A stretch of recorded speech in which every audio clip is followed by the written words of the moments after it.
Okay guys, we are back. Sawade stream class satkhre. See, sorry for the stream class. Ko stream class satkibani sawade continue tawre ko je. Continue tawuje mu yengas.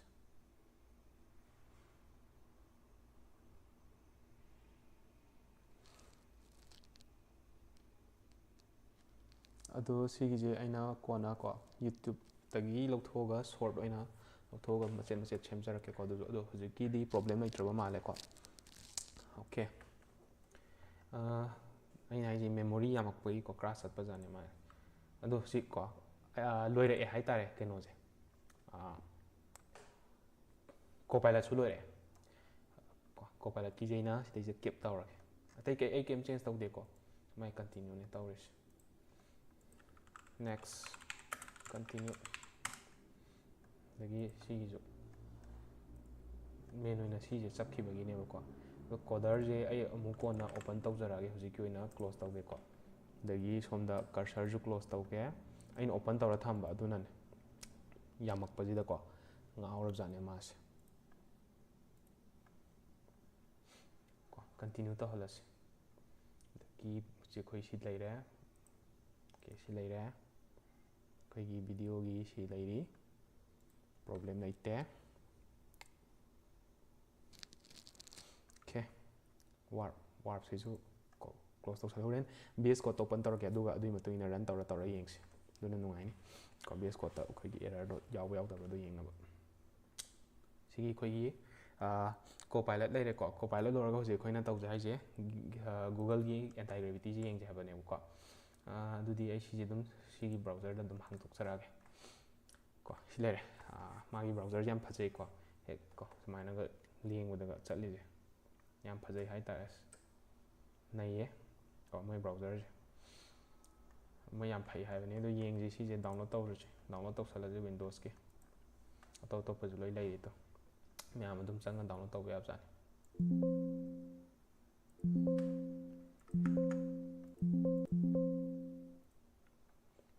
ai problem am thoi ba si je kai problem no khangdre ba se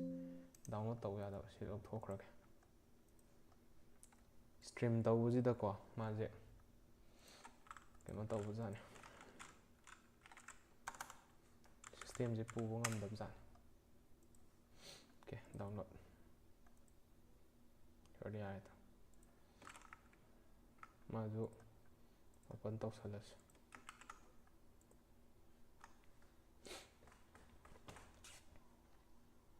mai di pricing laite khwai maroina khangdaba Google gi anti gravity di pricing laite adubu kona tungda thamakadra khangdeba ko khwai maroina hujiki oina di laite ba ma je ado phar ko data lawe nungai na bro khangde moina ko sina rai hadi thorai je do kona tung tarak matamda ko yengji matung tarak pada yeng lai gadaba pone duna si magi continue tawsalasi kya loire mai je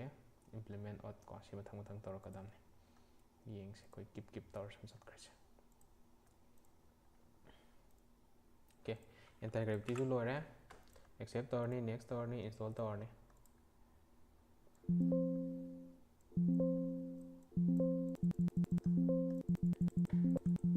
yes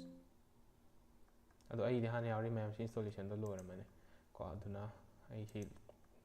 end tau thokjarage Mayam gi di dum makha ta na yaram gani ko haidi installation to ram gani ai gi oina di anti gravity jana da yawni duna hang thokjarage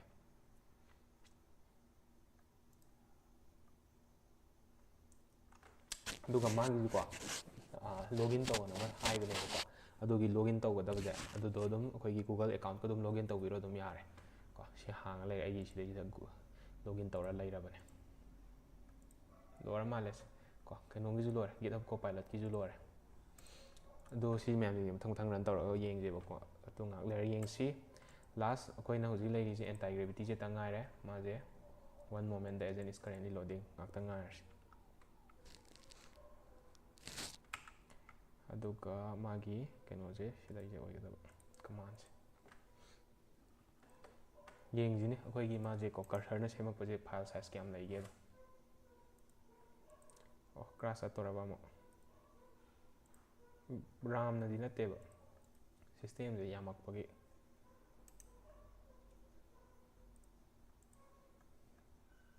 ꯁꯤꯁꯨ ꯑꯃꯨꯛ run ꯇꯧꯒꯦ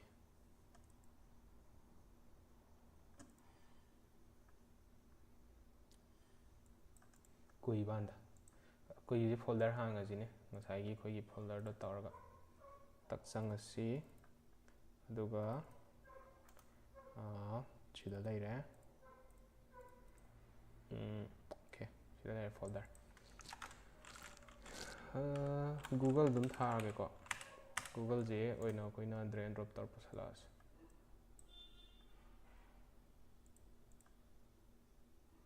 ꯀꯤꯕꯨ ꯀꯤꯅꯦ terminal ꯑꯃꯃꯨꯛ ꯆꯣꯡꯊꯣꯛꯄ ꯍꯦꯛ ꯇꯧꯕꯩ ꯇꯥꯏꯞꯇ ꯃꯥꯏ ꯆꯦꯠꯁꯦ load ꯇꯧꯕ ꯀꯨꯏ ꯉꯔꯥꯡꯗꯤ ꯀꯨꯏꯗꯕꯅꯦ ꯇꯞꯄꯦ ꯉꯁꯤꯗꯤ ꯌꯥꯝꯅ ꯁꯤ ꯄ꯭ꯔꯣꯕ꯭ꯂꯦꯝꯁꯦ ꯑꯝꯇꯪꯅꯦ ꯑꯗꯨꯕꯨ ꯉꯁꯥꯏ ꯍꯦꯛ ꯌꯦꯡꯉꯛꯄ ꯃꯇꯝꯗ ꯇꯧꯈꯤꯕ ꯃꯇꯝꯗꯀꯣ ꯑꯩꯈꯣꯏꯒꯤ ꯀꯣꯗꯔꯗꯣ ꯑꯗꯨꯝ ꯊꯨꯈꯤꯕ ꯃꯥꯜꯂꯦ ꯀꯣ ꯑꯇꯩꯗꯒꯤ ꯄꯣꯁ ꯁꯦꯝꯃꯤꯅꯦ ꯃꯌꯥꯝ ꯁꯛꯁꯤꯒ ꯐꯖꯕꯅꯤꯅ ꯀꯨꯏꯕꯥꯟꯗ ꯗꯦꯃꯤꯠ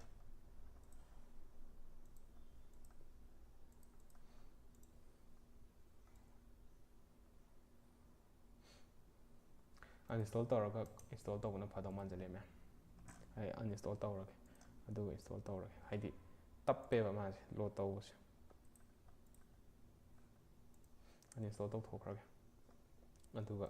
ꯍꯧꯖꯤꯛꯀꯤ ꯗꯥꯎꯟꯂꯣꯗ ꯇꯧꯕꯗꯣ ꯑꯗꯨꯗꯒꯤ ꯑꯩ ꯄꯨꯔꯛꯑꯒꯦ ꯑꯣꯏꯅ ꯀꯥꯏ ꯂꯩꯈ꯭ꯔꯦ ꯁꯤ ꯂꯩꯔꯦ ꯗꯥꯎꯟꯂꯣꯗꯁ ꯋꯦꯔ ꯏꯁ ꯗꯥꯎꯟꯂꯣꯗꯁ ꯑꯣꯀꯦ ꯁꯤ ꯂꯩꯔꯦꯀꯣ ꯑꯩ ꯗꯕꯜ ꯀ꯭ꯂꯤꯛ ꯇꯧꯔꯒ ꯏꯟꯁꯇꯣꯜ ꯇꯧꯔꯒꯦ ꯑꯩꯅ ꯈꯟꯕꯗ ꯏꯟꯁꯇꯣꯜ ꯇꯧꯕꯗꯣ ꯌꯥꯗꯕꯩ ꯃꯥꯜꯂꯦ ꯁꯤꯗ ꯑꯗꯨꯝ ꯇꯧꯁꯜꯂꯁꯤ ꯀꯩꯗꯧꯋꯦꯒꯦ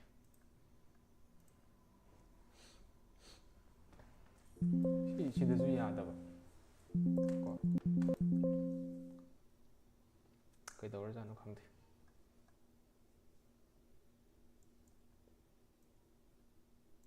ꯑꯗꯨꯒ ꯁꯤ ꯅꯠꯇꯕ ꯑꯃꯁꯨ ꯂꯩꯀꯣ ꯑꯩꯈꯣꯏꯒꯤ ꯋꯦꯕꯁꯥꯏꯠꯇ ꯑꯣꯏꯅ ꯆꯪꯉꯒ ꯇꯧꯕꯀꯣ ꯁꯤꯁꯤꯅ ꯑꯩꯈꯣꯏꯒꯤ ꯁꯤꯁꯇꯦꯝꯗ ꯗꯥꯎꯟꯂꯣꯗ ꯇꯧꯔ ꯇꯧꯕꯅꯤꯗꯅ ꯑꯗꯨ ꯅꯠꯇꯕ ꯑꯩꯈꯣꯏꯒꯤ ꯑꯥꯒꯤ ꯋꯦꯕꯁꯥꯏꯠꯇ ꯆꯪꯉꯒ ꯇꯧꯕ ꯑꯃꯁꯨ ꯂꯩꯌꯦꯕꯀꯣ ꯍꯥꯏꯕꯗꯤ ꯃꯌꯥꯝ ꯑꯃ ꯂꯩ ꯍꯥꯏꯗꯤ ꯋꯦꯕꯁꯥꯏꯠꯀꯤꯗꯤꯀꯣ ꯑꯗꯨꯗꯨꯅ ꯑꯃꯨꯛ ꯀꯣꯟꯅ ꯄꯨꯔꯛꯀꯦ ꯃꯌꯥꯝ ꯁꯤ ꯚꯤꯗꯤꯑꯣꯁꯤ ꯅꯠꯇꯕ ꯑꯇꯣꯞꯄ ꯑꯃ ꯚꯤꯗꯤꯑꯣ ꯑꯃ ꯄꯨꯔꯛꯀꯦꯀꯣ ꯑꯇꯣꯞꯄ ꯏꯁꯇ꯭ꯔꯤꯝꯗ ꯁꯤ ꯀꯩꯗꯧꯔꯖꯥꯠꯅꯣ ꯑꯦꯟꯇꯥꯏ ꯒ꯭ꯔꯦꯚꯤꯇꯤꯁꯦ ꯌꯥꯗ꯭ꯔꯦꯅꯦ ꯉꯔꯥꯡꯗꯤ ꯌꯥꯕꯅꯦ ꯑꯩ ꯐꯖꯅ ꯇ꯭ꯔꯥꯏ ꯇꯧꯔꯕꯅꯦ ꯑꯗꯣ ꯉꯁꯤꯁꯦ ꯀꯩꯗꯧꯔꯕꯅꯣ ꯑꯩ ꯁꯥꯎꯅꯤꯡꯉꯛꯇꯣꯔꯦ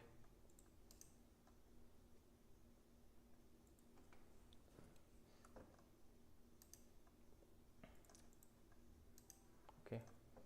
I will just kill this and then ꯌꯥꯝ ꯁꯥꯎꯕ ꯌꯥꯗꯦꯀꯣ ꯑꯃꯨꯛ ꯀ꯭ꯔꯥꯁ ꯆꯠꯂꯗꯤ ꯀꯣ ꯑꯩ ꯅꯠꯇꯦ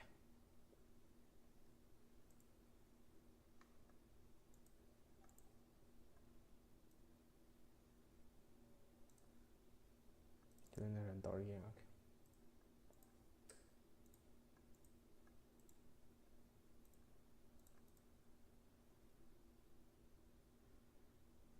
ꯁꯤꯗꯁꯨ ꯉꯝꯃꯣꯏꯗꯧꯔꯤꯕ ꯖꯥꯠꯂꯥ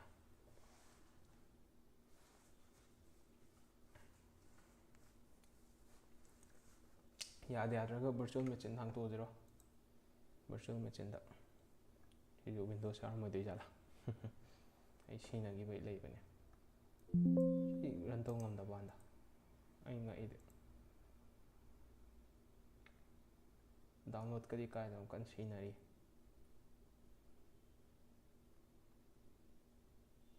ꯅꯦꯠꯋꯥꯛꯁꯦ ꯀꯥꯏꯗꯅ ꯆꯠꯂꯤꯁꯦ ꯃꯥꯅ OBSꯇ ꯁ꯭ꯇ꯭ꯔꯤꯝ ꯇꯧꯕꯒꯤ ꯑꯣꯀꯦ ꯄ꯭ꯔꯣꯁꯦꯁꯇ ꯍꯧꯖꯤꯛ ꯑꯦꯟꯇꯥꯏ ꯒ꯭ꯔꯦꯚꯤꯇꯤ ꯁꯦꯠꯑꯞꯅꯦꯕꯀꯣ ꯑꯣ 32 ꯕꯤꯠ 32 ꯕꯤꯠ ꯑꯣꯏꯅ ꯇꯧꯔꯝꯃꯤꯁꯦ ꯀꯩꯒꯤꯅꯣ ꯑꯩ 64 ꯕꯤꯠ ꯇꯧꯈꯤꯗꯥꯏꯅꯦ ꯑꯗꯨꯗꯨꯅꯔꯥ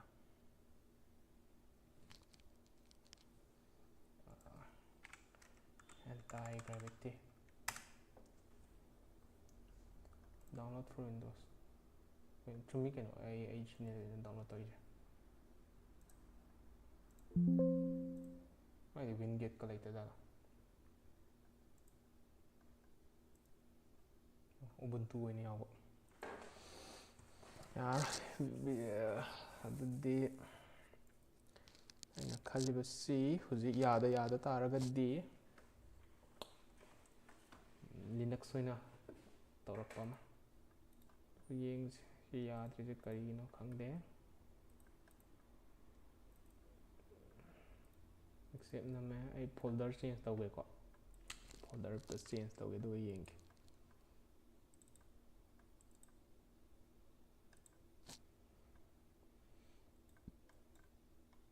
chile lok thu chite abring browser ko stream amu crash satpa adagidi insufficient file permission se phajaine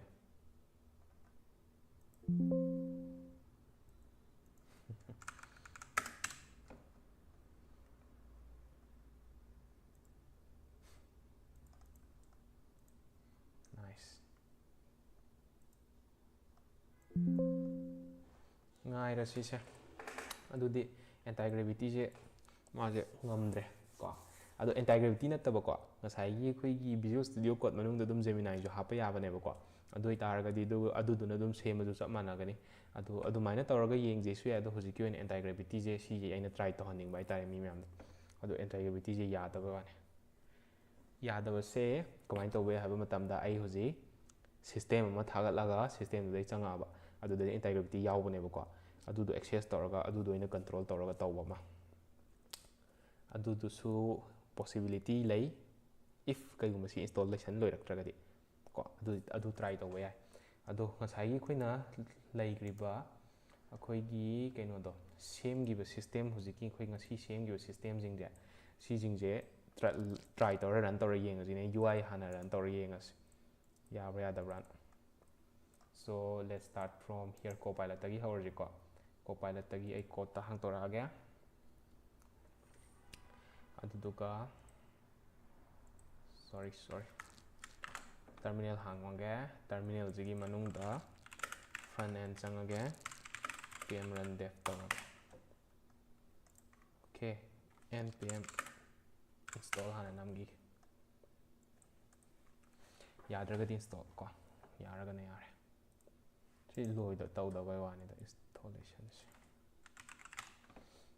mai 32 bit ta chatli je karino aina khalibasini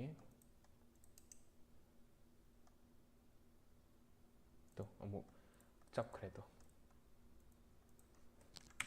chapsara jano si run towers yengajine si je kai tholakena nice yam tina chamme to mai email ga password ka hayo ado backend samdabani na backend la le hairam gani ko backend samba ngamamai ko register to phangwa ngamdre je ubra post tawwa ngamdre je kai no da ngasai gi backend samdabai ne ko Spotify ju jik tang on tawrakpa phajai ke adu taragadi ai sida backend amu run tawge ko kamaina run tawge do yenge mai backend je kamaina run tawge redmi da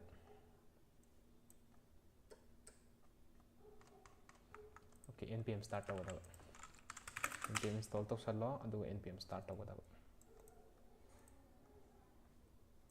dukan de adu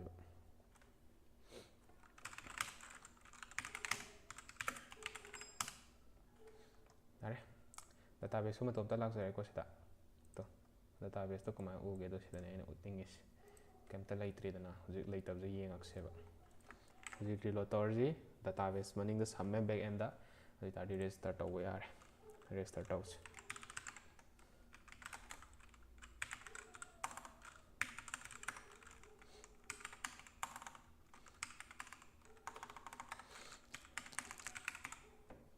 register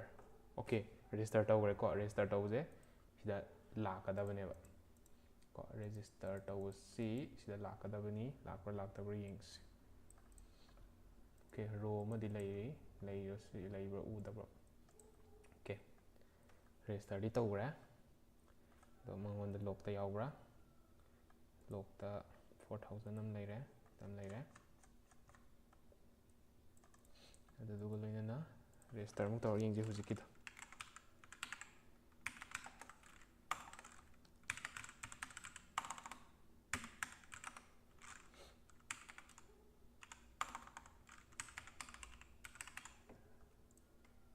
ꯌꯥꯔꯦ ꯁꯣ ꯉꯁꯥꯏꯒꯤ ꯑꯗꯨꯗꯤ ꯑꯩꯈꯣꯏꯒꯤ ꯀꯩꯅꯣꯁꯦ ꯌꯥꯕꯩ ꯋꯥꯅꯦꯕꯀꯣ ꯁꯤꯁꯇꯦꯝꯁꯦ ꯁꯤꯗꯩꯁꯤꯗ ꯀꯩꯅꯣꯁꯦ ꯌꯥꯏꯑꯕ ꯀꯣꯄꯥꯏꯂꯠꯀꯤꯁꯦ ꯌꯥꯏ ꯑꯗꯨꯕꯨ ꯗꯤꯖꯥꯏꯟ ꯊꯤ ꯑꯗꯨꯗꯨꯒ ꯂꯣꯏꯅꯅ ꯑꯩꯈꯣꯏꯅ ꯐꯖꯅ ꯄꯤꯗꯕꯩꯅꯦ ꯑꯗꯨꯕꯨꯗꯤꯀꯣ ꯃꯥꯁꯦ ꯁꯨꯃꯥꯏꯅ ꯁꯦꯝꯃꯨ ꯈꯣꯠꯂꯨꯅ ꯑꯗꯨꯃꯥꯏꯅ ꯄꯤꯗꯕꯩꯅꯦ ꯑꯗꯨꯕꯨ ꯀꯩ ꯇꯧꯕ ꯗꯤꯖꯥꯏꯟ ꯊꯤꯔꯒꯁꯨ ꯃꯥꯒꯤ ꯐꯪꯁꯅꯦꯂꯤꯇꯤꯗꯤ ꯌꯥꯔꯦ ꯀꯣ ꯑꯗꯨꯒ ꯁꯤꯗꯩꯁꯤꯗ ꯑꯦꯄ꯭ꯂꯤꯀꯦꯁꯟꯗ ꯆꯪꯕ ꯃꯇꯝꯗ ꯃꯥꯁꯦ ꯁꯦꯞ ꯇꯧꯔ ꯂꯩꯔꯝꯒꯅꯦꯕ ꯀꯣ ꯑꯩ ꯁꯤꯁꯦ ꯑꯝꯇ ꯀ꯭ꯂꯤꯌꯥꯔ ꯇꯧꯊꯣꯛꯆꯒꯦ ꯑꯗꯨꯒ ꯑꯃꯨꯛ ꯃꯀꯣꯛꯇꯩ ꯆꯪꯍꯜꯂꯛꯀꯦ ꯂꯣꯒꯤꯟ razit@gmail.com ꯑꯗꯨꯒ ꯄꯥꯁꯋꯥꯔꯗ ꯌꯥꯔꯦ ꯁꯤꯗꯩꯁꯤꯗ ꯇꯣꯀꯟ ꯑꯃ ꯂꯥꯛꯏꯁꯦ ꯌꯦꯡꯉꯣ ꯁꯤ JWT ꯇꯣꯀꯟꯗꯨꯅꯦꯕ ꯂꯥꯛꯏꯁꯦ ꯇꯥꯔꯒꯗꯤ ꯁꯣ ꯏꯠ ꯃꯤꯟꯁ ꯗꯦꯠ ꯀꯣ ꯀꯩꯅꯣꯁꯦ ꯌꯥꯔꯦꯕ ꯑꯗꯣ ꯑꯩ ꯔꯤꯂꯣꯗ ꯇꯧꯒꯦꯀꯣ ꯆꯠꯂꯤꯁꯦ ꯑꯗꯨ ꯑꯣꯏꯇꯥꯔꯒꯗꯤ ꯉꯁꯥꯏꯒꯤ ꯀꯣ ꯄꯔꯐꯣꯔꯃꯦꯟꯁꯁꯦ ꯑꯗꯨꯝ ꯐꯖꯩ ꯀꯩꯅꯣꯒꯤ ꯑꯣꯏꯅ ꯕꯦꯛ ꯑꯦꯟꯒꯤ ꯍꯥꯏꯇꯥꯔꯦ ꯀꯣꯄꯥꯏꯂꯠꯀꯤꯀꯣ ꯌꯥꯔꯦ so I will gift them rating ꯍꯥꯏꯇꯥꯔꯦꯀꯣ ꯍꯧꯖꯤꯛꯀꯤ ꯑꯣꯏꯅ ꯀꯣꯄꯥꯏꯂꯠꯇꯒꯤ ꯍꯥꯟꯅ ꯌꯦꯡꯕꯅꯤ ꯁꯣ ꯀꯣꯄꯥꯏꯂꯠꯀꯤ UI 2.5 out of 5ꯇꯀꯣ ꯑꯗꯨꯒ ꯀꯣꯄꯥꯏꯂꯠꯀꯤ ꯑꯣꯏꯅ UIꯗ ꯀꯣ ꯁꯤ ꯄꯤꯔꯦ ꯑꯗꯨꯒ ꯃꯥꯒꯤ ꯕꯦꯛ ꯑꯦꯟꯗ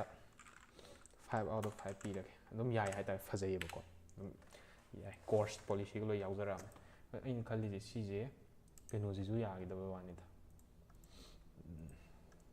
ꯑꯩ ꯑꯃꯨꯛ ꯌꯦꯡꯒꯦꯕꯀꯣ ꯁꯤ ꯅꯝꯃꯦ ꯔꯥꯏꯠ ꯀ꯭ꯂꯤꯛ ꯅꯝꯃꯦ ꯑꯗꯣ ꯆꯠꯈꯤꯗꯕ ꯋꯥꯅꯤ ꯑꯗꯨꯗꯤ ꯑꯩ ꯇꯔꯃꯤꯅꯦꯜꯗ ꯇꯥꯛꯁ ꯃꯦꯅꯦꯖꯔ ꯑꯝꯇ ꯆꯪꯈꯤꯒꯦ ꯑꯗꯨꯒ ꯑꯦꯟꯇꯥꯏꯒ꯭ꯔꯤꯇꯤ ꯂꯩꯕ꯭ꯔꯥ ꯌꯦꯡꯒꯦ ꯂꯩꯇꯦ ꯃꯥꯏꯁꯦ ꯀꯩꯗꯧꯕꯩꯅꯣ ꯁꯤꯅꯤ ꯑꯗꯨ ꯑꯣꯏꯔꯒꯗꯤ ꯗꯥꯎꯟꯂꯣꯗ ꯇꯧꯔꯒ ꯏꯟꯁꯇꯣꯜ ꯇꯧ ꯌꯥꯗ꯭ꯔꯦꯁꯦ ꯏꯟꯁꯇꯣꯂꯦꯁꯟ ꯉꯥꯏꯔꯁꯦ ꯀꯣ ꯑꯗꯣ ꯁꯤꯗꯩꯁꯤꯗ ꯌꯨꯖꯔꯗꯤ ꯊꯣꯛꯀꯗꯕꯅꯦ ꯀꯣ ꯃꯥꯏꯁꯦ ꯀꯥꯏꯗ ꯌꯥꯎꯒꯦ ꯌꯦꯡꯁꯤ ꯗꯇꯥꯕꯦꯁꯇ ꯌꯨꯖꯔ ꯑꯃꯗꯤ ꯂꯩꯔꯦ ꯇꯣ ꯌꯥꯎꯔꯝꯃꯦ ꯇꯣ ꯉꯁꯥꯏꯒꯤ ꯑꯩꯈꯣꯏꯅ ꯀꯣ ꯕꯦꯛ ꯑꯦꯟꯗꯒꯤ ꯂꯥꯛꯈꯤꯕ ꯗꯇꯥꯗꯣ ꯁꯤꯗꯩꯁꯤꯗ ꯁ꯭ꯇꯣꯔ ꯇꯧꯔꯒ SQLite DBꯁꯤꯗ ꯌꯥꯎꯔꯝꯃꯦ ꯇꯥꯔꯗꯤ ꯑꯩꯈꯣꯏꯅ ꯍꯥꯏꯔꯤꯕ ꯀꯃꯥꯟꯗꯨꯒꯤ ꯃꯇꯨꯡ ꯏꯟꯅ ꯑꯗꯨꯝ ꯇꯧꯔꯛꯄ ꯉꯝꯃꯦꯕꯀꯣ ꯑꯗꯨ ꯑꯣꯏꯇꯥꯔꯒꯗꯤ ꯑꯣꯀꯦ ꯏꯟꯁꯇꯣꯂꯦꯁꯟ ꯂꯣꯏꯔꯦ ꯌꯥꯔꯦ ꯑꯥꯏ ꯑꯦꯝ ꯍꯦꯞꯄꯤ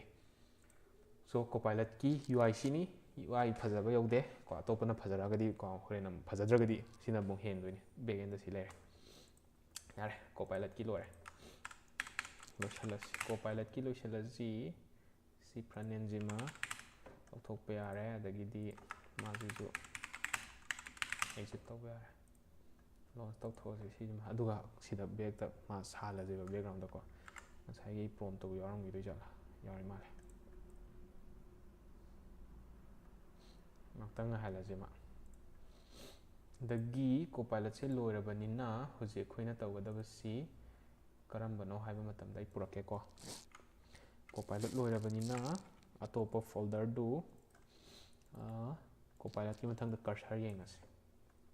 ꯑꯩ ꯆꯤꯡꯁꯤꯟꯈ꯭ꯔꯦꯀꯣ ꯀꯔꯁꯔꯒꯤ ꯑꯃꯨꯛ ꯌꯦꯡꯁꯤ ꯑꯗꯨꯒ wait a minute I will clear this history because I have some things that cannot be shown here. Okay. ꯌꯥꯔꯦ ꯀꯔꯁꯔ ꯂꯩꯔꯦꯀꯣ ꯀꯔꯁꯔꯁꯤꯗ ꯑꯃꯨꯛ ꯌꯦꯡꯃꯤꯟꯅꯁꯦ ꯀꯔꯁꯔꯒꯤꯁꯤꯗꯅ ꯑꯃꯨꯛ ꯀꯩ ꯇꯧꯒꯦ ꯍꯥꯏꯕ ꯃꯇꯝꯗ ꯐ꯭ꯔꯟ ꯑꯦꯟ ꯕꯦꯛ ꯑꯦꯟ ꯄꯤꯔꯦ ꯔꯦꯗꯃꯤꯁꯨ ꯌꯥꯎꯔꯦ ꯑꯩ ꯁꯤ ꯑꯣꯄꯟ ꯇꯧꯔꯦ ꯁꯤꯗꯤ ꯐ꯭ꯔꯟ ꯑꯦꯟ npm install ꯍꯥꯟꯅ ꯇꯧꯒꯦ ꯑꯦꯅꯤ ꯑꯋꯥꯠꯄ package install ꯇꯧꯁꯜꯂꯅꯤ npm run dev ꯇꯧꯁꯜꯂꯅꯤ ꯑꯗꯨꯗꯨꯒ ꯑꯃꯅ cd back end ꯇꯧꯕꯤꯔꯅꯤ ꯑꯗꯨꯒ npm install ꯇꯧꯕꯤꯔꯅꯤ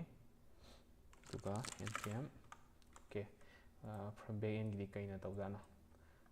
back endꯒꯤꯁꯦ ꯌꯥꯎꯗꯦ redmi ꯌꯥꯎꯗꯦ ꯑꯗꯨꯗꯤ npm back endꯒꯤ npm run dev ꯑꯗꯨꯝ ꯑꯣꯏꯕ ꯑꯣꯀꯦ ꯅꯨꯡꯉꯥꯏꯔꯅꯤ npm run dev ꯉꯥꯛꯇ run dev ꯑꯣꯀꯦ ꯌꯥꯔꯦ ꯑꯗꯨꯗꯤ ꯑꯩꯈꯣꯏ ꯁꯤꯒꯤꯁꯦ ꯍꯥꯡꯉꯛꯑꯁꯤ ꯀꯨꯏꯌꯦ ꯀꯔꯁꯔꯒꯤ ꯈꯨꯐꯖꯁꯦ ꯌꯦꯡꯉꯣ ꯁꯤꯗꯅꯦꯕ ꯅꯩꯔꯤꯁꯦ ꯌꯦꯡꯉꯨꯅꯦ ꯀꯌꯥꯝ ꯐꯖꯔꯤꯅꯣ ꯌꯦꯡꯉꯣ ꯗꯦꯝ UI ꯁꯦ ꯌꯦꯡꯉꯨꯅꯦ ꯑꯁ ꯀꯔꯁꯔꯅ ꯅꯩꯒꯦ ꯁꯦꯝ ꯄ꯭ꯔꯣꯝꯅꯦꯕꯀꯣ ꯕꯠ ꯀꯔꯁꯔꯁꯦ ꯁꯤꯗꯅꯤꯅꯦ ꯀꯔꯁꯔꯁꯦ ꯇꯣꯞ ꯇꯥꯏ ꯑꯩ 5 out of 5 ꯄꯤꯔꯅꯤ 5 out of 5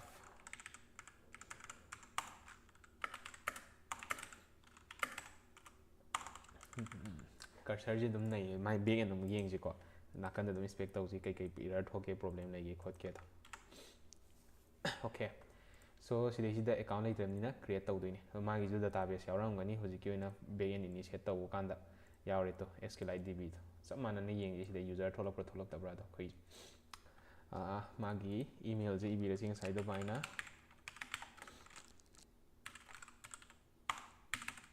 ꯑꯗꯨꯒ ꯄꯥꯁꯋꯥꯔꯗ ꯀꯣ create account okay register internal server error back and error ꯑꯃ ꯂꯥꯛꯏ ꯀꯩ ꯏꯔꯔꯅꯣ okay ID cannot read properties of ID token create ꯇꯧꯕꯗ ꯂꯥꯜꯂꯦ ꯑꯗꯨꯗꯤ UI ꯐꯖꯔꯒꯁꯨ ꯀꯩꯅꯣꯗ ꯌꯥꯗꯕꯩ ꯋꯥꯅꯤ ꯂꯥꯜꯂꯛꯄꯩ ꯋꯥꯅꯤꯗ ꯀꯔꯁꯔꯁꯦ ꯀꯣ ꯑꯗꯣ ꯁꯤ ꯍꯧꯖꯤꯛ ꯁꯦꯝꯗꯣꯛꯍꯟꯖꯦꯁꯨ ꯌꯥꯏꯑꯕ ꯑꯩ ꯀꯔꯁꯔ ꯍꯪꯉꯛꯀꯦꯀꯣ ꯁꯦꯝꯗꯣꯛꯍꯟꯖꯦ ꯑꯗꯨꯒ ꯃꯥꯁꯦ ꯄꯣꯏꯟꯠꯁꯦ ꯑꯗꯨꯝ ꯄꯤꯁꯦ ꯕꯦꯛ ꯑꯦꯟꯁꯦꯀꯣ ꯈꯤꯇꯪ ꯁꯣꯏꯔꯛꯄ ꯈꯣꯠꯂꯛꯄꯁꯤꯗꯤ ꯊꯣꯛꯀꯅꯤꯀꯣ ꯑꯗꯨꯕꯨ ꯊꯣꯛꯂꯛꯄꯗꯣ ꯁꯦꯝꯗꯣꯛꯑꯀꯥꯟꯗ ꯃꯥꯒꯤ ꯑꯃꯨꯛ ꯀꯌꯥꯝ ꯂꯩꯒꯦꯗꯣ ꯌꯦꯡꯁꯤ ꯍꯧꯖꯤꯛꯀꯤ ꯑꯣꯏꯅ ꯑꯩ ꯁꯤꯒꯤ ꯑꯦꯔꯔ ꯀꯣꯗꯁꯦ ꯄꯤꯁꯜꯂꯒꯦ ꯀꯔꯁꯔꯗ ꯀꯣ ꯁꯤꯁꯦ ꯑꯗꯨꯝ ꯀꯣꯄꯤ ꯇꯧꯕ ꯌꯥꯕꯅꯤ ꯑꯗꯨꯒ ꯀꯔꯁꯔꯁꯦ ꯆꯪꯉꯁꯤ and then inside this cursor hash fix the backend error ꯑꯗꯨ ꯁꯤ ꯃꯥ ꯑꯦꯔꯔꯁꯦ ꯁꯣꯜꯕ ꯇꯧꯍꯜꯂꯁꯤ ꯀꯣ ꯌꯥꯔꯦ ꯀꯩꯗꯧꯋꯦꯒꯦ ꯀꯣ ꯀꯔꯁꯔꯗ ꯑꯦꯔꯔ ꯊꯣꯛꯂꯛꯄꯩ ꯋꯥꯅꯤ I didn't expect this from cursor UI ꯐꯖꯔꯒ ꯀꯣ ꯕꯦꯛ ꯑꯦꯟꯗ ꯑꯃꯨꯛ ꯌꯥꯔꯛꯇꯕꯩ ꯋꯥꯅꯤ ꯀꯔꯁꯔꯁꯦ ꯂꯣꯏꯔꯕꯅꯤꯅ ꯅꯦꯛꯁꯇ ꯑꯩꯈꯣꯏ ꯀꯩ ꯂꯩ ꯂꯣꯏꯕꯃꯛꯇꯤ ꯅꯠꯇꯦ ꯑꯃꯨꯛ ꯌꯦꯡꯁꯦ ꯑꯗꯣ ꯍꯧꯖꯤꯛ ꯀꯣꯗꯔꯒꯤ ꯑꯃꯨꯛ ꯌꯦꯡꯁꯦ ꯀꯣꯗꯔꯗ ꯑꯃꯨꯛ ꯀꯃꯥꯏꯅ ꯇꯧꯒꯦꯅ ꯑꯁ ꯁꯤꯁꯦ ꯀꯨꯏꯍꯦ 1 moment the agent is currently loading ꯉꯥꯏꯔꯤ switch to agent manager control E inbox start conversation or switch to control L ꯌꯦꯡꯁꯦ ꯃꯥꯁꯦ ꯂꯣꯗ ꯇꯧꯕ ꯀꯨꯏꯔꯦ ꯑꯗꯒꯤ ꯍꯧꯖꯤꯛ ꯑꯩꯈꯣꯏꯒꯤ ꯀꯣꯗꯔꯒꯤ ꯄꯨꯊꯣꯛꯑꯦꯀꯣ ꯀꯣꯗꯔꯒꯤꯁꯤꯅ ꯌꯥꯝꯅ ꯃꯤꯅꯤꯃꯦꯂꯤꯁꯇꯤꯛ ꯑꯣꯏꯅ ꯀ꯭ꯂꯥꯏꯟꯠ ꯍꯥꯏꯔꯒ ꯑꯗꯨꯝ ꯂꯩꯈ꯭ꯔꯦ ꯑꯃꯇꯪꯗ ꯑꯗꯨꯝ ꯄꯨꯟꯁꯤꯟꯕ ꯋꯥꯅꯤ ꯑꯗ ꯀꯣꯗꯔꯒꯤ ꯁ꯭ꯄꯤꯁꯤꯌꯦꯂꯤꯇꯤꯁꯤꯅ ꯀꯩꯅꯣ ꯍꯥꯏꯕ ꯃꯇꯝꯗꯅꯦ ꯀꯩꯅꯣ ꯍꯥꯞꯄꯛꯑꯦꯕ ꯇꯦꯁ ꯇꯧꯕꯒꯤ ꯇꯦꯁ API ꯐꯥꯎꯗ ꯍꯥꯞꯄꯛꯑꯦꯕ ꯁꯤꯁꯤꯅꯤꯗ ꯌꯥꯝ ꯐꯩ ꯍꯥꯏꯇꯥꯔꯦ ꯀꯣꯗꯔꯁꯦ ꯑꯩꯅ ꯁꯨꯝ ꯁꯤꯖꯤꯟꯅꯕꯗꯅꯤꯀꯣ ꯀꯔꯁꯔꯅꯗꯤ ꯐꯩ ꯀꯔꯁꯔꯁꯤꯅ ꯐ꯭ꯔꯤ ꯅꯠꯇꯦ ꯕꯠ ꯀꯣꯗꯔ ꯏꯁ ꯐ꯭ꯔꯤ ꯕꯠ ꯐꯗꯤ ꯑꯗꯨꯝ ꯐꯩ ꯍꯥꯏꯇꯥꯔꯦ ꯀꯩꯅꯣꯁꯦ ꯀꯣꯗꯔꯁꯦꯀꯣ ꯑꯗꯣ ꯃꯥꯁꯦ ꯀꯃꯥꯏꯅ ꯔꯟ ꯇꯧꯒꯗꯒꯦꯗꯣ ꯌꯦꯡꯁꯦ ꯑꯁ ꯁꯣꯔꯤ ꯁꯤꯗꯩꯁꯤꯗ ꯔꯦꯗꯃꯤꯗ ꯃꯥꯁꯦ ꯀꯃꯥꯏꯅ ꯔꯟ ꯇꯧꯒꯦ ꯌꯦꯡꯁꯤ ꯔꯟ ꯇꯧꯕ ꯌꯥꯎꯔꯝꯒꯅꯤ ꯁꯣꯏꯗꯅ ꯀꯣ npm ꯀꯣ create environment variable ꯃꯥ ꯁꯦꯝꯃꯛꯑꯦ run dev ꯇꯧꯔో backend server ꯑꯗꯨꯝ ꯇꯧꯔꯣ front endꯗ client ꯆꯪꯉꯣ ꯑꯗꯨꯒ npm ꯃꯥꯁꯨ npm start ꯇꯧꯒꯗꯕ ꯑꯣꯀꯦ npm install ꯍꯥꯟꯅ ꯇꯧꯔꯣ ꯁꯤꯁꯤꯅ backend ꯑꯗꯨꯝ ꯑꯣꯏꯗꯣꯏꯕ npm install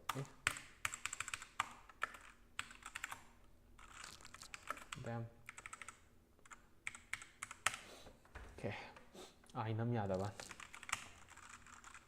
npm run dev oh sorry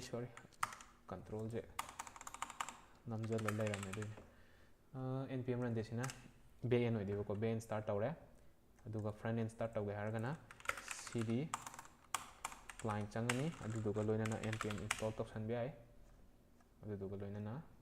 npm start ꯅꯝꯒꯗꯕ ꯃꯉꯣꯟꯗꯅ ꯃꯥꯒꯤ ꯑꯃꯨꯛ UI ꯌꯦꯡꯁꯤꯀꯣ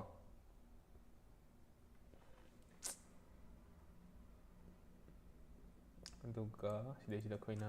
ꯌꯦꯡꯕ ꯌꯥꯕꯁꯤ ꯀꯩꯅꯣꯒꯤ ꯀꯣꯗꯔꯒꯤ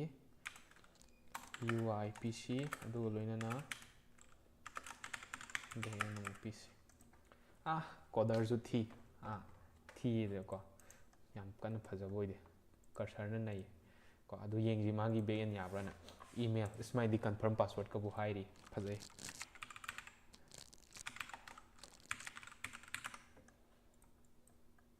password register user already exists. Huh? What the kaino mana user already exists harijibo application da change ko aduga siji amta lawthoke run tawke duga siju loigraba okay cursor gi dai dum run tawje friend back end kaino gi tho amado task skill SQLite DB da kai kai yawi user ama yawbra user yawde kanamta adu kai dobaino email login tawbo nataba register ko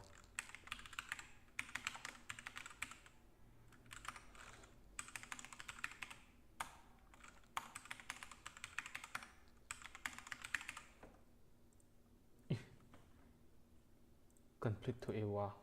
login tawgini dudi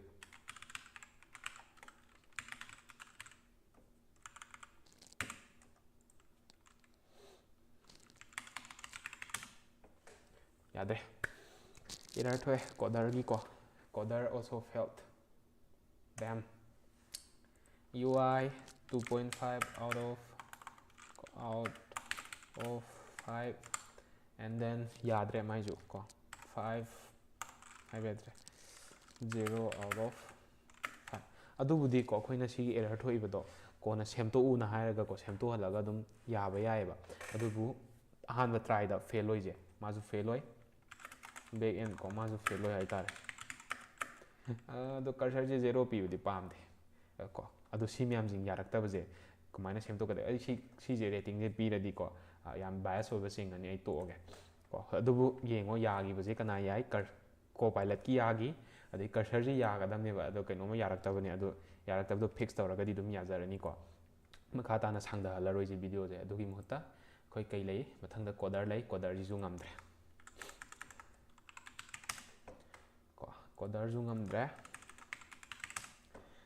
lei dubudi khangi dana id ai agent ta sumaina lei ado adugi wan next tray gi yengsi ko tray gi yengsi tray how does it perform let's see cd front end tower c and pmi aduga mana cd backend and pmi mai di kaino oijana backend je kaina run tawjana readme yaude tray gi asoiba readme hapaktaba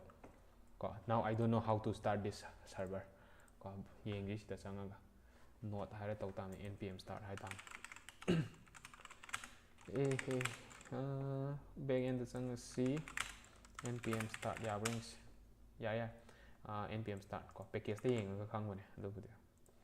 front end gi budi ma white ne do targadi npm nan de yani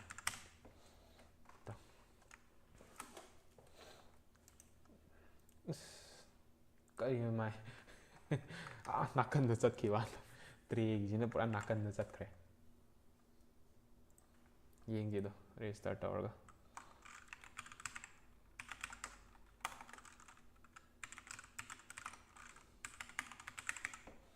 create account email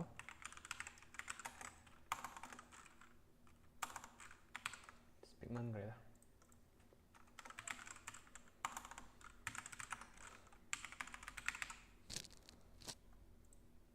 yare comment am la me bro kari gi matang dano live se hojik ta changpane khanghaudre o kano ne ko aiju comment se hojik tang ujabani si mamang da ko live ama tawrambane ba adu live to stream do crash atkiba ko live stream crash atkiba do dagi aina amuk continue ina tawjabane adu live stream mamang live stream do yengbiro aduga adui matang ina khangbirani sigi ai ko tongana thammi base ko comment se u hodre ado comment se u ragan hoji hanjarakpani ado yengbiro ne ko kamaina ko hoji dum continue to bi taragadi so dashboard ko laire lilo tawge jai adudi tray ji dum ngamme ko tray also ko performs well adudi mazu yare sida back chatpa kanda mu yadaba si auto redirect tawba ma hapkadamne do wali ko adubu yengsi yai aduga magi back end da sqli db yawda users yaramgani yengsi yawre ko magi password hashing go yaram yare adudi perform fazana tawi haitare ko keno jisu tray jisu ai ngai coder ga keno ga yarak taban cursor ga disappointed tare ai moina phagadrana khanne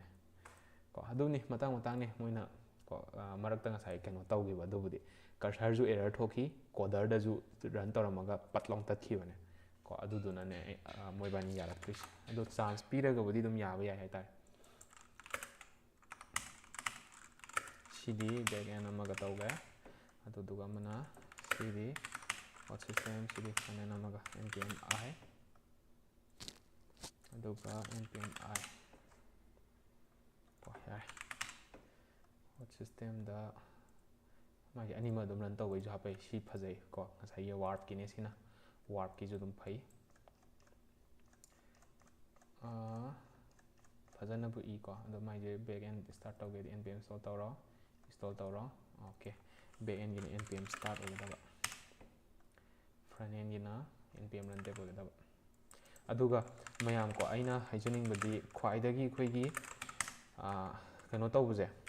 development tawba natraga any kind of akoigi saina software gi matang changma matamda khwaidai kana gadabje kaino haiba matamda documentation paba read the docs documentation paw haibani ne documentation paragadi loi thokpani ko pabidragadi yadre ko haidi like paraga haidi apply taw haiba wani samsam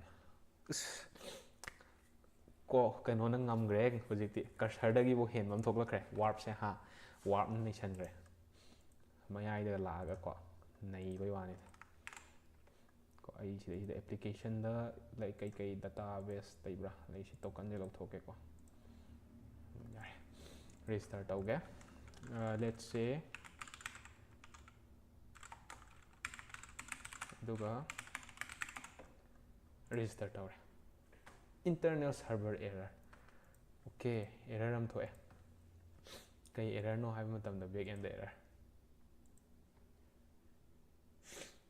last id haiba si chanarak okay adudi sidaisida ju error thoe ne ha UI dong fazara mai mu kaino yadaba ko okay sini sumaina laire adudi main oina error thoje warp ki di error je sida dum thokpane ko ai taragadi ngasai gi rating do ai p rage ko ngasai gi ahan bada keno je copilot haje ko copilot ta UI dum yai 2.5 in ko science natraga rating gi pijira ko ai tawjige akhoi ngasi conclusion to ta doramneba sembadi akhoi ngasai gi sida seme ko mana semak pagai je ai sije lan bagai do ai solve tawraga ko hapakat lake bagi dapta adubu kai da lai na mayam dum khangbi yai dana haidi kai da soibano khotpano do ai semto halage aduga hapkalake ba hujiki oina di google gi je si load taw ngam da bai wani da ai ngai is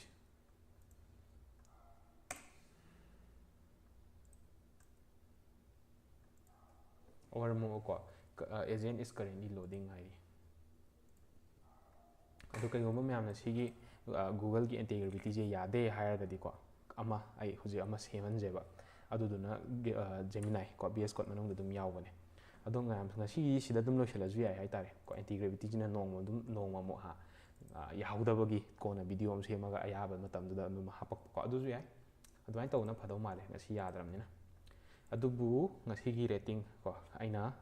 thengna bajidagi rating gi matung ina copilot sima copilot ama depend tawba yai yes ko adagi cursor 50-50 haije maramdi maje ko kano da khoi gi ngasai kedogi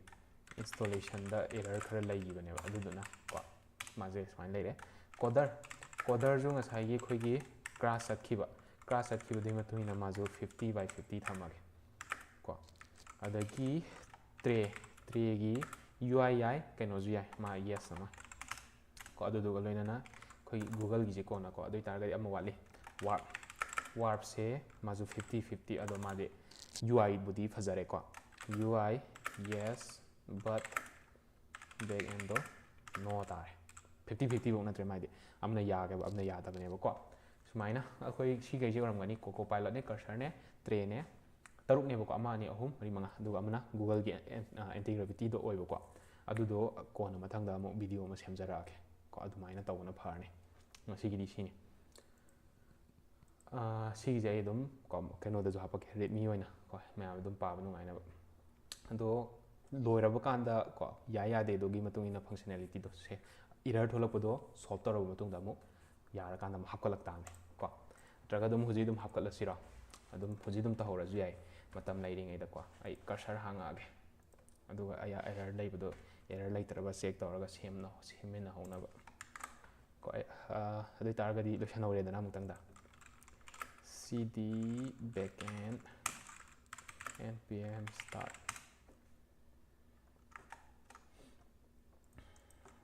cd front end npm run dev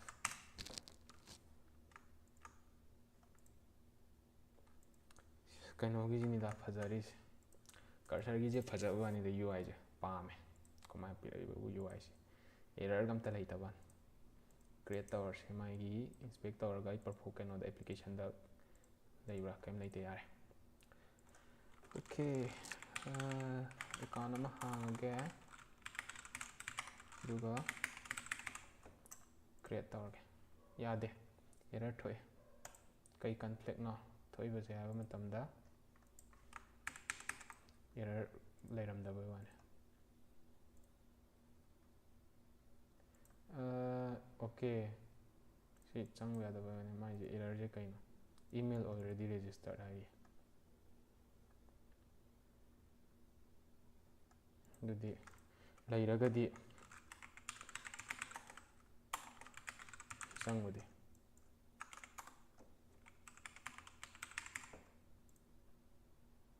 database leibagi neba leite fail to fetch hai yadre kaidoramno khangde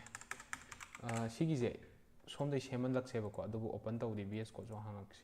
yengba nungaina haidi magi database to lai lakte aina kano do install tawning daba adugini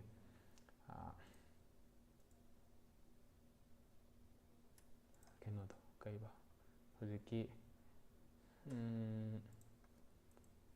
database kanogi database viewer do adu install tawning daba adugini mai database to yawrings yaweba user am yaweba okay user am ne data di kaidoring si database ka thapira lore ha anoba mo lan bai maram do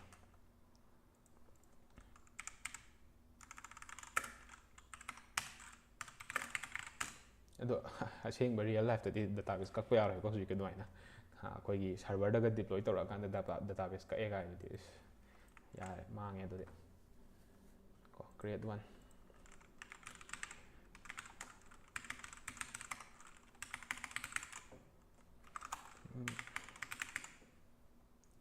create account yare somda database am la amani to la to ko ndai targadi sign out taw yare UI phajai sign out taw yare ba ko sign in taw ge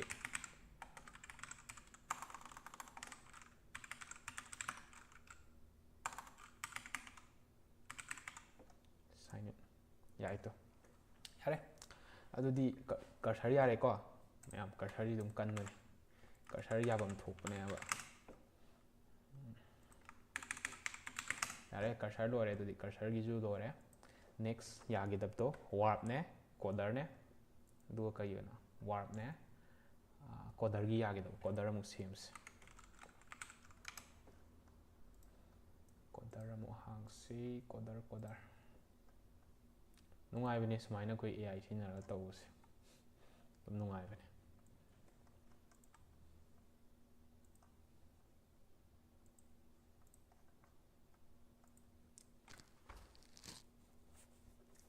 kuiti kuire ko khine stream tawrai je kai no taw gre mazu load taw lai gre ngasai error thokibudi ramani warpꯁꯨ ꯍꯥꯡꯉꯛꯑꯒꯦ ꯑꯗꯨꯗꯤ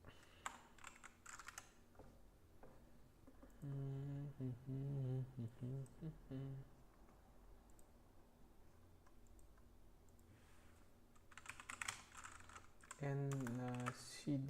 backend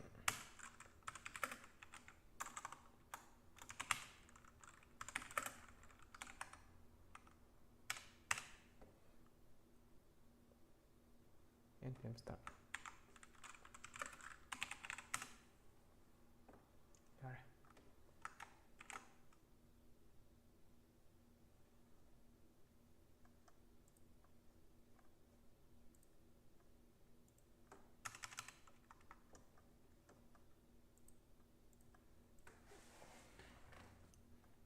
split tꯧ ꯌꯥꯗꯖꯥꯠꯂꯣ ꯁꯤꯕ ꯌꯥꯗꯕ ꯃꯥꯜꯂꯦ ꯀꯣꯗꯔꯒꯤꯅꯤ ꯀꯣꯗꯔꯁꯤꯁꯨ ꯇꯧꯔꯦꯅꯦ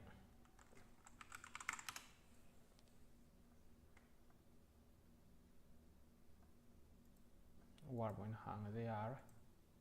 ꯑꯩꯅ ꯈꯟꯕꯗ crash ꯆꯠꯈꯤꯕꯗꯨꯅ problem ꯑꯣꯏꯗꯧ ꯃꯥꯜꯂꯦ cd front end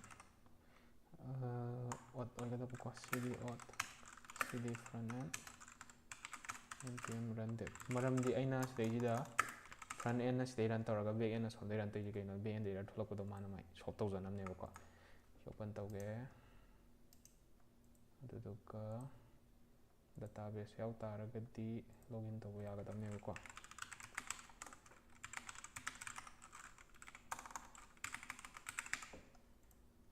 ꯑꯣ ꯌꯥꯔꯦ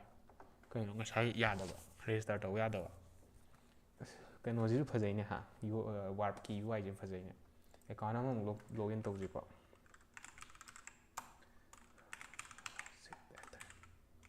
mail.com ꯀꯥꯏꯅ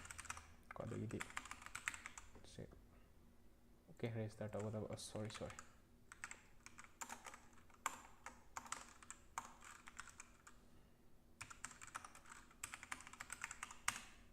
ꯔꯦꯖꯤꯁꯇꯔ ꯇꯧꯕ ꯌꯥꯗꯕ ꯔꯦꯖꯤꯁꯇꯔꯗ ꯏꯔꯔ ꯊꯣꯛꯄꯀꯣ ꯁꯤꯁꯦ ꯑꯩꯅ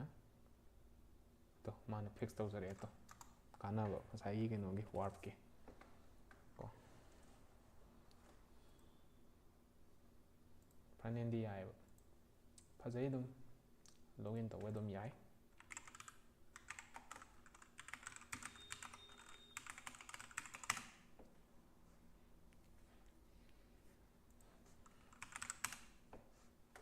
ꯑꯃꯨꯛ ꯌꯥꯈꯤꯗ꯭ꯔꯕ ꯑꯗꯨꯕꯨꯗꯤ ꯑꯩꯅ back end ꯃꯨꯠꯊꯠꯄꯩꯅꯦ silly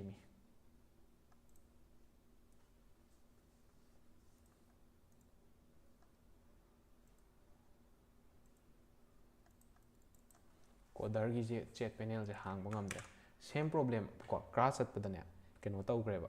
ꯀꯣꯗꯔꯒ ꯉꯁꯥꯏꯒꯤ ꯒꯨꯒꯜꯒꯤꯗꯨꯒ ꯌꯥꯗ꯭ꯔꯦꯕ ꯀꯣ ꯑꯗꯨꯗꯨꯅ ꯑꯩꯅ ꯈꯟꯕꯗ ꯑꯗꯨꯝ ꯁꯦꯝꯗꯣꯛꯄ ꯌꯥꯏꯁꯤꯗꯤ ꯈꯪꯉꯦꯀꯣ ꯃꯌꯥꯝ ꯃꯈꯥ ꯇꯥꯅ ꯀꯩꯒꯨꯝꯕ ꯀꯣ ꯍꯥꯏꯗꯤ ꯑꯦꯔꯔ ꯊꯣꯛꯂꯛꯄꯗ AIꯅ ꯑꯗꯨꯝ ꯁꯦꯝꯗꯣꯛꯄ ꯉꯝꯃꯦ ꯈꯪꯕꯅꯤ나 ꯑꯩ ꯑꯗꯨ ꯁꯦꯝꯗꯣꯛꯑ ꯊꯥꯒꯠꯂꯛꯑꯒꯦ ꯍꯧꯖꯤꯛꯀꯤ ꯑꯣꯏꯅꯗꯤ ꯁꯤ ꯂꯣꯏꯔꯒ ꯑꯩꯈꯣꯏ ꯁ꯭ꯇ꯭ꯔꯤꯝꯁꯦ ꯂꯣꯏꯁꯤꯜꯂꯁꯦ ꯍꯥꯏꯗꯤ ꯁꯥꯡꯃꯜꯂꯕꯅꯤꯅꯀꯣ ꯃꯌꯥꯝ ꯀꯣ ꯑꯗꯨꯝ ꯌꯦꯡꯕꯤꯌꯨ ꯍꯥꯏꯇꯥꯔꯦ ꯁꯨꯃꯥꯏꯅ ꯂꯩꯌꯦꯁꯦ ꯑꯗꯨ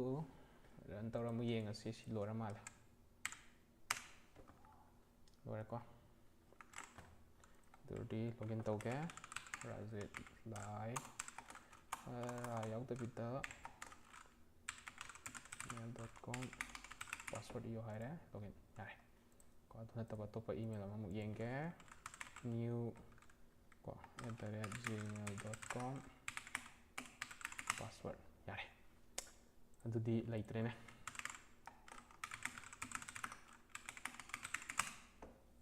ꯑꯣꯀꯦ ꯑꯗꯨꯗꯤ warpꯁꯨ ꯌꯥꯔꯦ ꯑꯗꯨꯝ ꯐꯖꯩ warpꯁꯨ ꯌꯥꯔꯦ ꯂꯣꯏꯁꯤꯜꯂꯁꯦ ꯑꯗꯨꯗꯤ ꯀꯣ ꯀꯩꯅꯣꯁꯦ ꯌꯥꯗꯕ ꯑꯦꯟꯊ꯭ꯔꯣꯄꯤ ꯅꯠꯇꯦ ꯒꯨꯒꯜꯒꯤ ꯑꯦꯟꯇꯤ ꯒ꯭ꯔꯦꯚꯤꯇꯤꯒ ꯁꯤꯒꯤ ꯀꯣꯗꯔꯒ ꯑꯗꯨ ꯀ꯭ꯔꯥꯁ ꯆꯠꯈꯤꯕꯩꯅꯦ ꯑꯩꯅ ꯈꯜꯂꯦ ꯑꯗꯨꯅ ꯀ꯭ꯔꯥꯁ ꯆꯠꯄꯗꯣ ꯑꯩ ꯔꯤꯁꯇꯥꯔꯠ ꯇꯧꯔꯒꯦ ꯁꯤꯁꯇꯦꯝꯁꯦ ꯑꯗꯨꯗꯨꯒ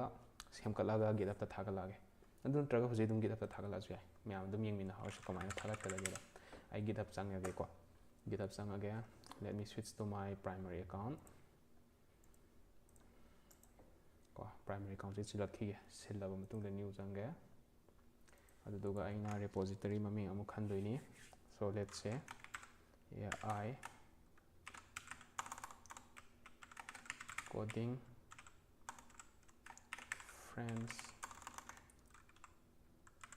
friends ki test ko public thamge these are the responses generated by AI agents with the respective folder name. I kona readme dudi kona hapage ko si public tawge repository ma create tawni ko sumaina start tawsanbiro aduga si gaije aina copy tawsalani aduga ngasai gi khogi folder du da lasi sida leire ai folder du da sanga khige ko change portal hangage sida git init tawni git status yengbe yare aduga git add sorry sida is the soidana kano yarma git ignore ta hapa ma enka adudi sida is git ignore ta phaugi hujiki oina git ignite taw do ma lan gani git sem ta log thoki natre node modules to loi thagaladi phajarani ha git up ta thagalaga loi crash satana mo koi hi ne no dum hang nano dot tig masagi by default laksagadamne adu hapaktabaine ko hujiki oina di git ignore da lakadoije keno do lakadoiba not modules folder duga dot env for files kaiga database to log thojine dorgade sqlit dot db du thagatla roi ko yare si je thagatradi git status git init git status git add yare to kuide dana si orde ngasai dudi node modules myam yar ta kuide to yare ngasai paste to salage git branch mn aduga post to salane kaidore git status git add git commit okay commit pidri gain git commit -m ko initial ko files edit git push -origin typing ga dia malem mo kon to ka thu da di khang thi ko reload tower je okay yare ko sigi myam jingje aina hojik tawgadoi je atai kem tanate si log thoge aduga aina ngasai gi rate aina piba sigi rating ji jo hapsat la age ko mai phajagi ba kaino rating gai do aduga rating ji ma hapa age atai kai hapa ya haba matamda ngasai gi ko mai gi link kai ka jing adu rate ni fajan sem torage du myam si jum changa yeng bi rai tare public folder ne thamam wa ke yai ko si myam jing changa ga myam ju ko download tor yeng bi rai tare ko mai ka khenai gai do sini that's all for today folks ngasigi stream je kamain tawbage ko mayam nungai natraga nungai ti haibdo haibiramo ai sida ko recording zamtang puthok sage let me do something okay and show this okay here okay so silere ko so mayam ngasigi khoi sumaina your ai coding friends haibasida khoina live tawre aduga mayam sigi video se ko khoina live thare je ani ni ko ngasai ya hagi duga marak class at you continue tawjiga so sumaina tawjida kari phaubi bage duga loina kamaina leibage haibdo ko makha tana kaigum khangning ba topa lainiragadi dum comment section du haibiramo duga video ji dum live toy game nina adum leiramgani dum mayam changa dum yengbiyo haitare ko so sumaina lerani so ngasigi oina di matang so idlo senjarge mayam matung tarapada khoigi sumaina kana video mayam dum pudun raksage like subscribe tawdau lereju tawsanbiramo like tawramo share ko pung tawsalamo ha yare So thank you so much guys for watching to this video, and I will see you next time.